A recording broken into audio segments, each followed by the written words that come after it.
السلام علیکم 562 ایپیسوڈ میں ملاقات ہے۔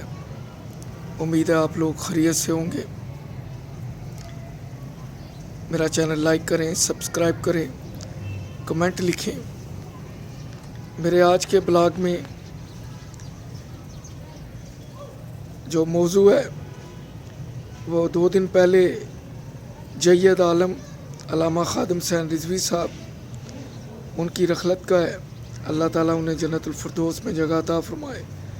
بڑے عاشق رسول تھے اور میں ان کی تقریریں اور ان کا بیان بڑے شوق سے سنتا تھا۔ اقبال کا کلام وہ ایک سما باندھتے تھے۔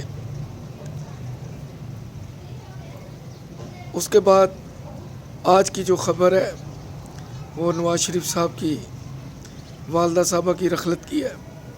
اللہ تعالیٰ ان کی بھی مغفرت فرمائے، سوگواران کو صبر جمیل عطا فرمائے اور انہیں جنت الفردوس میں اعلیٰ مقام عطا فرمائے۔ کیونکہ میں ان مراحل سے گزر چکا ہوں، والدہ صاحبہ کا کیا مقام ہے اور اللہ تعالیٰ سے ان کی کتنی قربت ہوتی ہے۔ میرے پاس کم سے کم 30 ایسے واقعے ہیں جن میں میری والدہ صاحبہ کی بشارتیں شامل ہیں۔ چلے میں ہر ہفتے ایک آپ کے ساتھ شیئر کیا کروں گا۔ اللہ تعالیٰ میری والدہ صاحبہ کو جنت الفردوس میں جگہ عطا فرمائے۔ میں نے انہی کے ساتھ حج کی سعادت نصیب ہوئی مجھے۔ میں بڑا خوش قسمت سمجھتا ہوں کہ جب میں حرم شریف میں بیٹھا تھا تو دائیں طرف میری والدہ صاحبہ تھی اور میری آنکھوں کے سامنے کعبہ شریف تھا، اللہ کا گھر تھا، اور میں سوچ رہا تھا کہ دنیا میں 2 چیزیں اصلی ہیں، ایک والدہ کے ساتھ اولاد کا رشتہ اور ایک مخلوق کا اللہ کے ساتھ۔ ان میں کوئی ملاوٹ نہیں ہے، باقی رشتوں میں ہو سکتی ہے۔ تو میں بڑا خوش نصیب ہوں کہ میں نے والدہ صاحبہ کے ساتھ حج کی سعادت نصیب ہوئی۔ 1-2 واقعہ سناتا ہوں۔ پہلے حضرت موسیٰ علیہ السلام کا کہ آپ جب اللہ تعالیٰ سے ہم کلام ہوتے تو ایک دن آپ نے پوچھا کہ جنت میں میرا ہمسایہ کون ہوگا؟ تو اللہ تعالیٰ کی طرف سے جواب آیا کہ فلاں فلاں گاؤں میں ایک قصائی ہے، وہ جنت میں آپ کا ہمسایہ ہوگا۔ آپ کو بڑا اشتیاق ہوا،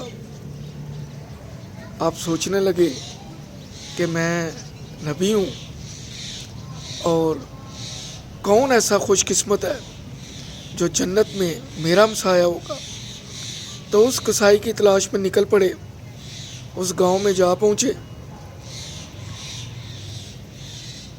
دکان ڈھونڈ لی اور اسے کہا کہ میں آپ کے پاس قیام کرنا چاہتا ہوں، 1-2 دن رہنا چاہتا ہوں۔ اس نے کہا ٹھیک ہے۔ سادہ لوگ تھے، آپ یہ جاننا چاہتے تھے کہ کیا خاص بات ہے، یہ کیا خاص کوئی ایسا عمل کرتا ہے جس کے بدلے یہ جنت میں میرا ہمسایہ ہوگا۔ دکان بند کی جب اس نے تو وہ آپ کو اپنے گھر لے گیا۔ گھر پہنچ کے دیکھا تو اس کی والدہ بوڑھی چارپائی پہ تھی۔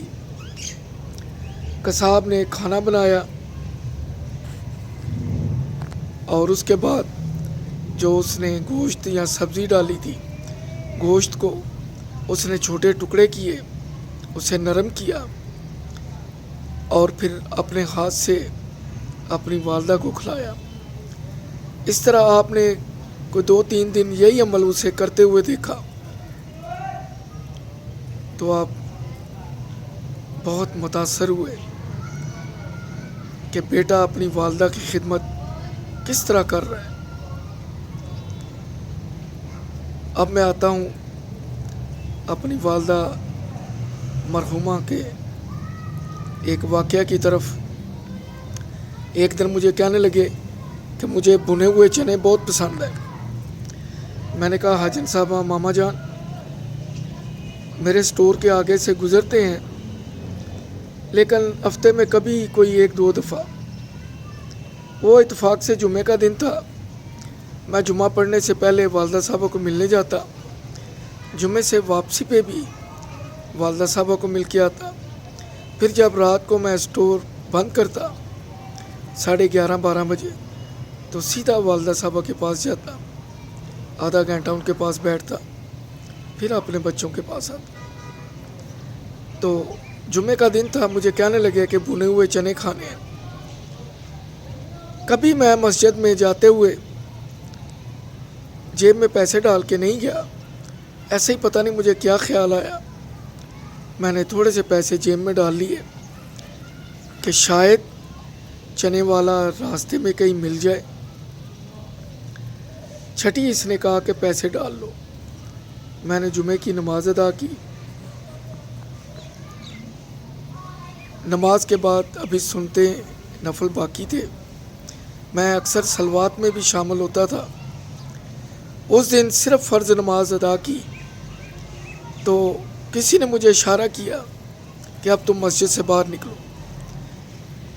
मैं सच बता रहा हूँ, ये पहली दफ़ा मेरे साथ ऐसा हुआ कि किसी ने मुझे कहा कि बस जो बाकी सुनते नफल हैं वो छोड़ो और बाहर निकलो। सलवात में भी आज शामिल नहीं होना, हालांकि वो भी बड़ा अफजल है। जैसे ही मैं मस्जिद से बाहर निकला तो मस्जिद के दरवाज़े के आगे बाल्टी में बुने चने हुए लेके चने बेचने वाला खड़ा था। मैं परेशान हो गया, मैं हैरान हो गया कि ये कैसे हुआ है। मैंने उससे चने लिए और सीधा मैं वालदा साहबा के पास पहुंच गया। मैंने कहा मामा जान आज मेरे साथ अजब वाक़या हुआ है। आपने मुझे चनों का कहा था। कहते ने हाँ। मैंने कहा फिर मैं ऐसे ऐसे मस्जिद में गया हूँ, वहाँ जुम्मे की नमाज के फ़ौरन बाद किसी ने मुझे कहा है कि बाहर निकलो, आज तुमने सुनते नफल नहीं पढ़नी, ना ही सलवात में शामिल होना है, क्योंकि तुम्हारी मामा जान का हुक्म था कि मैंने चने खाने हैं। तो मैंने वालदा साहबा को वाक़या सुनाया। आगे उनका बड़ा मासूम जवाब था हाजन साहबा का, अल्लाह ताला उन्हें जन्नतुल फरदौस में आला मकाम अता फरमाए। वो मुझे कहने लगी पंजाबी में कि तू मैनू पुत्र एवं समझिया। मैंने कहा नहीं मामा जान। कहते पुत्र बस तेन पता लग गया हूँ। मैं कहा जी मामा जान। मेरी आंखों में आंसू थे। मैं जब भी मिलने जाता सर झुका के सर पे प्यार लेता और कमर पे थपकी लेता, और जब उनसे रुखसत होता तो वो मुझे कमर पे थपकी दिया करती थी। वो मुझे आज भी याद है। 11वां महीना 2011 वो इस दुनिया से रुखसत हुई। जब उनके विरसे या उनकी चीज़ों की बारी आई तो मैंने सब बहन भाइयों से कहा कि मुझे कुछ नहीं चाहिए, सिर्फ वालदा साहबा का वो जूता जो आखिरी दिनों में वो पहना करते थे और वो पलंग के पास ही पड़ा हुआ था उनके बेड के। मैंने कहा मुझे ये दे दे। आज भी वो जूता मैंने ड्राइंग रूम में अलमारी में सजा के रखा हुआ है। मेरे बच्चे, मेरी मिसेस उसे हर 10 दिन बाद पॉलिश करते हैं, उसकी सफाई करते हैं, और मैंने उसको वहीं पे रखा है जहाँ से मैंने अपनी चाबियाँ लेनी होती हैं, ताकि मैं दीदार कर सकूं। अल्लाह ताला सब की वालदैन की खैरियत फरमाए, जो रखलत फरमा गए हैं उन्हें जन्नतुल फरदौस में जगह अता फरमाए, और हमें वालदैन की ज़्यादा से ज़्यादा खिदमत करने की तौफीक अता फरमाए। मेरा चैनल लाइक करें, सब्सक्राइब करें, दुआ में याद रखें। अल्लाह हाफिज़।